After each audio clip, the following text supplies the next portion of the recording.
Hello student तो কি খবৰ আজি মই আলোচনা কৰিম এইটো প্ৰশ্নাৱলীৰ যেটা কোৱেশ্চন আমাক দিয়া আছে গোটেই এটা ডিসকাস কৰিম ওকে সো প্ৰথমতে আমাক কোৱেশ্চন নম্বৰ 1 এটো দিয়া আছে সোৱা দ্ৰুতি আৰু বেগৰ মাজত পাৰ্থক্য লিখা ওকে এটো আমাক উলিয়াব দিছে এতিয়া দ্ৰুতি কি বস্তু আৰু বেগ কি বস্তু প্ৰায় দেখাতে মানে শুনাতে একে শুনা যায় কিন্তু আমাৰ বস্তুটো বেলেগ বেলেগ বহুতখিনি পাৰ্থক্য আছে সেইখিনি ডিসকাস কৰিম ওকে সো বহুত আকৌ ভাবি থাকিব এতিয়া আৰু কি ডিসকাস কৰিব এতে লিখিব লাগে সো তোমালোকক আগতে আনসাৰটো দেখাই দিছো সো এটো মই লিখি দিছো তোমালোকক এইখিনি তোমালোকে লিখিলে হৈ যাব এতিয়া বুজিব তো লাগিব বুজি বিলাই পঢ়িলেহে তোমালোকৰ মনত থাকিব এই কাৰণে তোমাক বুজাই দি আছো ওকে এটো আনসাৰটো কি হ'ব সো প্ৰথমতে মই ইয়াতে লিখি লৈছো হেতু হল আমাৰ দ্ৰুতি আৰু এটো হল আমাৰ বেগ ওকে দ্ৰুতি আৰু বেগ আমি কি লিখিছো প্ৰথমটো আমাৰ কি আছে দ্ৰুতিটো হল আমাৰ সময় সাপেক্ষে কিমানখিনি দূৰত্ব আমাৰ অতিক্ৰম কৰিছে এটো আমাৰ কিহৰ ওপৰত দূৰত্ব অতিক্ৰম কৰিছে ওকে গম পাইছা মানে কিমানখিনি ঠাই হেতু গল এতিয়া দূৰত্বটো তুমি ইয়াৰ পৰা স্টাৰ্ট কৰি পেলাই এনেকুৱা কৰি যিমানখিনি ঠাই এনেকুৱা ঘুৰি আহি পেলাই এনেকুৱা আহিব পায় এই গোটেইখিনি এটো কিমানখিনি ৰাস্তা তোমালোকে এতে আগবাঢ়ি আইছে গোটেইখিনি কি ধৰা হ'ব আমাৰ দ্ৰুতি মানে হেতু তুমি কিমান সময়ৰ ভিতৰত তুমি এইখিনি ৰাস্তা আহিব পাৰিলা ওকে এটো সময়ৰ সাপেক্ষে আমি কিমান দূৰত্ব অতিক্ৰম কৰিলো ওকে এটো হল আৰ এইটো যেটো আছে বেগ যেটো আছে এটো হল আমাৰ দ্ৰুতি এক প্ৰকাৰৰ দ্ৰুতি কিন্তু এটো আমাৰ কি থাকিব নিৰ্দিষ্ট দিশ থাকিব ওকে দিশৰ ওপৰত নিৰ্ভৰ কৰি মই এটো শৰ্টকাটত লিখি দি আছো কাৰণ মই আনসাৰটো দেখাই দিলো সেইখিনি তোমালোকে লিখিব লাগিব এতিয়া জাস্ট বুজি লোৱা ওকে সো দিশ ইয়াতে কি আছে এটো আমাৰ দিশ নিৰ্ভৰ কৰে দিশ নিৰ্দিষ্ট দিশত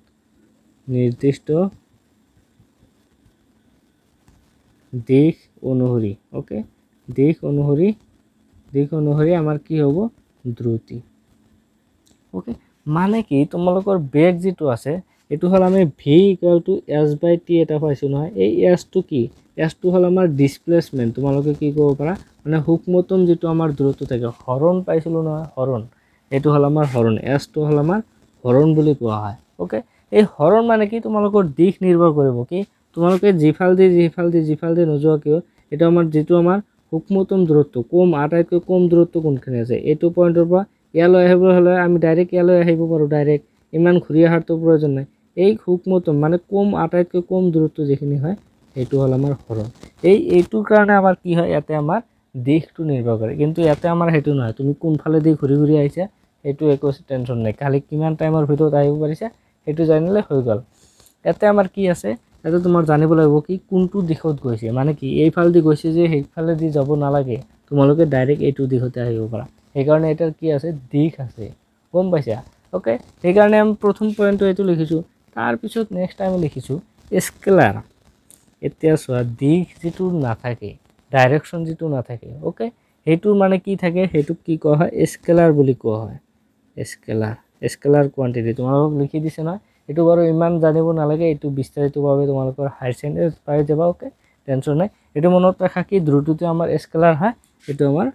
ভেক্টৰ হয় ওকে এটো লিখি দিছো সো এইটোৱে তোমালোকৰ ভেক্টৰ কিহৰ কাৰণে এটো দিশ আছে নিৰ্দিষ্ট দিশত ডাইৰেকশনত যাব লাগে এই কাৰণে ওকে তাৰ পিছত সোৱা তোমালোকৰ যেটো দ্ৰুতিৰ মান হয় ওকে দ্ৰুতিৰ মান যেটো হয় এটো আমাৰ কেনেকুৱা হয় এটো ধনাত্মক হ'ব সদায় কাৰণ কি এতিয়া দ্ৰুতিটো তোমালোকে কেনেকৈ মাপিবা কিমানখিনি ৰাস্তা আহিল এনেকুৱা কৰি ঘূৰি আহি কিমান সময়ৰ ভিতৰত কিমানখিনি ৰাস্তা আহিল হেতু আমি গণিম কিন্তু আমি শৰ্টকাটটো নামাৰো এতে কিন্তু এইটোত আমাৰ কি হয় শৰ্টকাট মাৰিব পাৰো কি যেতেদি ঘূৰি নাহিছে কিয় আমাৰ লাষ্টত যাই প্লাই ক'ত ৰখিছে হেতু পইণ্ট আমি চাও এতিয়া তোমালোকে কি কৰা এটো পইণ্ট এনেকুৱা আছে এইফালে গৰা ইমানখিনি আকৌ ইফালে ঘূৰি আহি এনেকুৱা আহিলে তাৰ মানে কি এটো মাইনাসত গুচি যাব নহয় এনেকুৱা কথা মানে কি এইটো মান আমাৰ বেগৰ যেটো মান হয় এটো আমাৰ মাইনাসৰ হ'ব পাৰে প্লাসৰ হ'ব পাৰে বা জিৰো হ'ব পাৰে বেগৰ মানটো ওকে কিন্তু এইটোৰ মান আমাৰ কেতিয়াও জিৰো নহয় ইমানখিনি আগবাঢ়িছে মানে ইমানখিনি আমাৰ দূৰত্ব আগবাঢ়িল দূৰত্ব হৈ গল এইটোৰ হিচাপত ওকে তাৰ পিছত ইমানখিনি আহিল এইখিনি গোটেইখিনি আমি চাম এনেকুৱা কৰি ঘূৰি আহিছে এই ঘূৰি আমি গোটেইখিনি চাব লাগিব ৰাস্তাটো কোনফালে দি গৈছে গোটেইখিনি চাব লাগিব কিন্তু এইটোত আমাৰ শৰ্টকাটত যায় গম পাইছা সেই কাৰণে এইটোত আমাৰ মান 0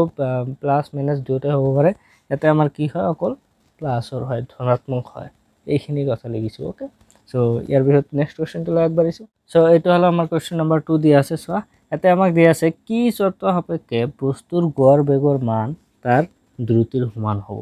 এতিয়া কি কোনটো চৰ্ত আমাৰ লাগিব যদি আমাৰ দ্ৰুতি আৰু বেগ সমান হ'ব লাগে? কাৰণটো কি চোৱা, দ্ৰুতিৰ আৰু বেগৰ মাজত কি ডিফাৰেন্স হয়, এটাত আমাৰ শৰ্টকাট মাৰে আৰু এটাত শৰ্টকাট না মাৰে। এতিয়া যদি এটা বস্তু এনেকুৱা কৰি এনেকুৱা ৰাস্তাত আহি যায় তেনলে এইটো ৰাস্তাৰ কাৰণে আমাৰ কি ওলাব, আমাৰ দ্ৰুতিটো ওলাব আৰু এইটো শৰ্টকাট ইয়াৰ পৰা ইয়ালৈকে শৰ্টকাট এইখিনি হয় না, এইখিনিৰ কাৰণে আমাৰ কি ওলাব, বেগ ওলাব। ওকে, তাৰ মানে এটাই শৰ্টকাট মাৰে এটাই শৰ্টকাট না মাৰে, কিন্তু সমান হ'বলৈ হলে কেনেকুৱা হ'ব লাগিব, সাথে আমাৰ শৰ্টকাটৰ সিস্টেম নাথাকেই। গম পাইছা, মানে দ্ৰুতিটো এনেকুৱা লং ৰাস্তাত যাবই, এইটোত যাবই, কিন্তু বেগ যেটো আছে সেইটো কেতিয়া আমাৰ লং ঠাইত নাযায়, লং ৰাস্তাত নাযায়। বুজি পাইছা, সদায় শৰ্টকাট মাৰে। সো বেগটোক আমাৰ এনেকুৱা কৰিব লাগিব যাতে যিমানে শৰ্টকাট নামাৰে কিয়, যিটো দ্ৰুতিৰ কাৰণে যিমানখিনি আমাৰ ৰাস্তা যাব লাগে আমাৰ বেগৰ কাৰণে সিমানখিনি ৰাস্তা যাব লাগে। এনেকুৱা হ'বলৈ হলে কি কৰিব লাগিব, আমাৰ যেটো ৰাস্তা হ'ব লাগিব সেইটো আমাৰ এটা সৰল ৰেখা হ'ব লাগিব। গম পাইছা, এতিয়া এইটো ৰাস্তা দি এনেকুৱা কৰি গৈছে, এইটো ৰাস্তা দি আৰু এটা এনেকুৱা কৰি গৈছে, তাৰ মানে কি, এতিয়া যদি শৰ্টকাট কিমানখিনি, এইখিনি হ'ব, ইয়াতকেতো আৰু কম নহয়, এনেকুৱাতো নহয় এইফালে আছে আৰু গৈছে বেলেগ ফাল দি গৈছে, এটাই ৰাস্তা এইফালেদি আমাৰ যাবই লাগিব, এইটো দিশত আমাৰ যাবই লাগিব। তাৰ মানে কি, ইয়াতে আমাৰ দ্ৰুতিটো ওলাবই, তাৰপিছত যেটো আমাৰ বেগ ওলাব, বেগটোৰ কাৰণেও শৰ্টকাট ইমানখিনি। গম পাইছা, তেনেহলে আমাৰ কি হ'ব, দ্ৰুতিৰ মান আৰু যেটো আমাৰ বেগ আছে দুটাৰ মান সমান সমান হ'ব। সো এইখিনি কথা তোমালোকে লিখিবা কেনেকৈ, ইয়াতে দেখা পাইছা। ওকে, এইখিনি লিখি দিলে হৈ গ'ল, একেবাৰে সিম্পল আনসাৰ। সো ইয়াৰ পিছত নেক্সটলৈ আগবাঢ়িছোঁ। তো ইয়াৰ পিছত কুৱেশ্যন নম্বৰ 3 টো আমাক দি আছে। চোৱা, মটৰ গাড়ীৰ অড মিটাৰে কি জোখে? এইটো একেবাৰে 1 নম্বৰৰ কুৱেশ্যন। ওকে, তোমালোকে চোৱা অড মিটাৰৰ দ্বাৰা কি মাপা হয়, কি জোখা হয় কোৱাচোন, এটা তোমালোকে কমেন্ট সেকশনত জনাই দিবা, একেবাৰে ইজি যেহেতু একেবাৰে কমেন্ট সেকশনত জনাই দিবা। ওকে, একেবাৰে ইজি তোমালোকে পাই যাবা। সো এইটো হোমৱৰ্ক থাকিলে এইটো আৰু কৰি নিদিব, একেবাৰে হোমৱৰ্ক চাও কিমান জনে কমেন্ট কৰা। ওকে, যিবিলাকে ভিডিও চাবা সেইবিলাকে কমেন্ট কৰিবলৈ নাপাহৰিবা। ওকে, অলপ কষ্ট কৰি তোমালোকে কমেন্টটো কৰি দিবা। ওকে, সো মই চেক কৰিম। সো ইয়াৰ পিছত কুৱেশ্যন নম্বৰ 4 যেটো দি আছে, চোৱা হুকুমভাৱে গতিশীল বস্তু এটাৰ গতিপথ কেনেকুৱা হ'ব, এইটো অলপ বুজিব লগা আছে। চোৱা, হুকুমভাৱে মানে কি, মানে একেটা স্পিডত আমি কি কওঁ, সমান স্পিডত। ওকে, স্পিড অফটো আমাৰ মানে চিনাকি, একেবাৰে স্পিড কোৱাৰ লগে লগে বুজি পাওঁ, কিন্তু আমাৰ যদি কি কোৱা হয় সেইটোৰ কাৰণে দ্ৰুতি কোৱা হয় তেনলে সেইটো কোনেও বুজি নাপাব। এই দ্ৰুতি কি বস্তু মানে ভাবিব লাগিব, কিন্তু স্পিড কোৱাৰ লগে লগে সকলোৰে মনত পৰি গ'ল, মানে ইংৰাজৰ কিবা কিবি আছে আৰু আমাৰ মানে সেইটো। ওকে, সো এইটো বাদ দিয়া। হুকুমভাৱে গতিশীল বস্তু এটাৰ গতিপথ কেনেকুৱা হ'ব? হুকুমভাৱে মানে কি, সমান স্পিডত যদি আমাৰ বস্তু এটা গতি কৰিবলগীয়া হয়, মানে চলিবলগীয়া হয়, তেনেহ'লে তাৰ গতিপথ মানে কি, তাৰ ৰাস্তাটো কেনেকুৱা হ'ব লাগিব ভাবাচোন অলপ টাইম। যদি এটা বস্তুৰ গতি স্পিডটো যদি সেম থাকে, তাৰ মানে কি, তোমালোকে চাবা এটা পকা কৰা ৰাস্তা আৰু এটা ভাঙা চিঙা ৰাস্তা আৰু কিবা এটা আছে, ধৰা বেকা বেকি ৰাস্তা আছে, কোনটোত কম হ'ব? যেটো আমাৰ প্লেন আছে, একেবাৰে পকা কৰা ৰাস্তা আছে, সেইটোত আমাৰ স্পিডটো সেম থাকিব, মানে কি আমাৰ কমাব নালাগে। কিন্তু তোমাৰ ৰাস্তা যদি বেয়া থাকে, এনেকুৱা বেকা বেকি হৈ থাকে, সেইটো ৰাস্তাত কি হ'ব, আমাৰ মানে যেটো আমাৰ স্পিড কম বেছি কৰিব লাগিব। বুজি পাইছা, সেইকাৰণে তোমালোকৰ এইটোৰ আনসাৰ হ'ব, হুকুমভাৱে গতিশীল বস্তু এটাৰ গতিপথ সদায় কি হ'ব, সৰল ৰেখাৰ দৰে। সৰল ৰেখাৰ দৰে মানে কি, এনেকুৱা এটা লাইনত এনেকুৱা কৰি যাই থাকিব লাগিব একেবাৰে। গম পাইছা, মানে কি প্লেন আমাৰ সৰল ৰেখা, এটা ৰেখা দি প্লেন এইফালে পোনে পোনে যায়ে থাকিব লাগিব, এনেকুৱা হ'ব। গম পাইছা, একেবাৰে ইজি কুৱেশ্যন এইবিলাক। সো ইয়াৰ পিছত নেক্সটলৈ আগবাঢ়িছোঁ। সো আজিৰ শেষৰ কুৱেশ্যনটো আমাক দি আছে, কুৱেশ্যন নম্বৰ 5। ইয়াতে মই অলপ শৰ্টকাটত লিখিছোঁ, দেখা পাইছা, মই কিতাপৰ পৰা পঢ়ি শুনাই দি আছোঁ, তোমালোকে কিতাপত চাই ল'বা। ওকে, মেইন পইণ্টখিনি মই ইয়াতে লিখিছোঁ। ওকে, সো আমাক ইয়াতে দি আছে, চোৱা মই এবাৰ পঢ়ি শুনাই দি আছোঁ। পৰীক্ষা এটাৰ সময়ত মহাকাশযান এখনৰ পৰা প্ৰেৰিত সংকেত এটা 5 মিনিটত ভূমিস্থিত স্থানত সংগ্ৰহিত হ'ল। ভূমিস্থিত স্থানৰ পৰা মহাকাশযানৰ দূৰত্ব কিমান হ'ব? সংকেতটোৱে পোহৰৰ দ্ৰুতিৰে অৰ্থাৎ 3 × 10⁸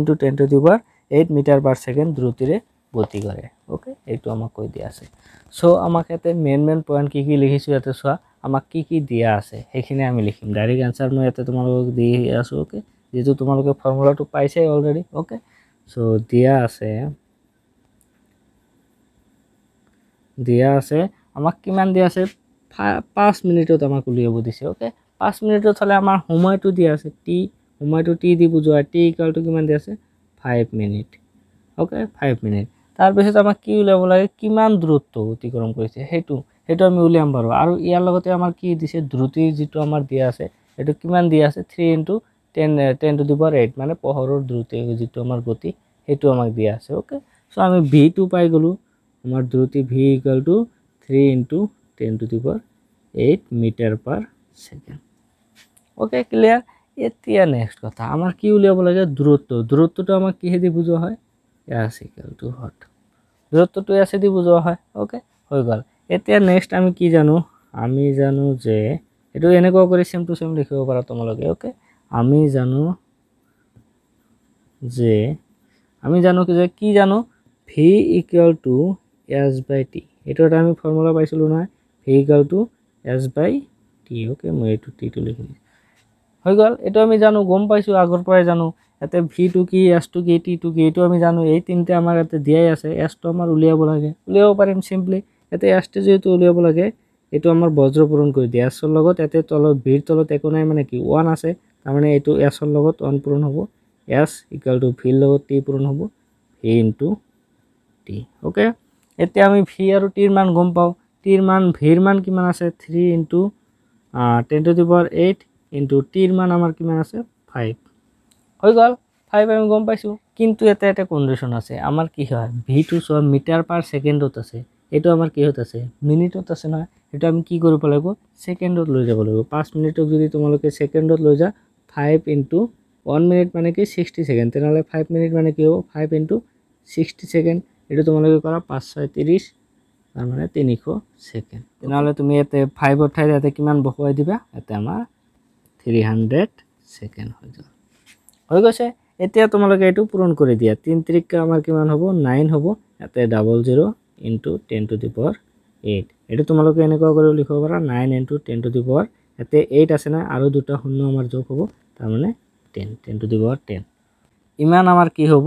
দূৰত্ব যেহেতু এটো আমাৰ কি হ'ব মিটাৰ বাকি বিলাক আমাৰ মিটাৰত আছে নহয় মিটাৰত হৈ যাব ওকে ইমান মিটাৰ সো এইখিনিয়ে তোমালোকৰ आंसर জাস্ট লিখি দিব লাগে নিৰ্ণয় দূৰত্ব ইমান মিটাৰ হৈ গল কিবা ডাউট আছে যদি কিবা ডাউট আছে কমেন্ট সেকশনত জনাই দিবা ওকে লাগিলে এইবিলাক লৈ নেক্সট ক্লাছত ডিসকাস কৰিম সো আজিৰ কাৰণে এইখিনি থ্যাংক ইউ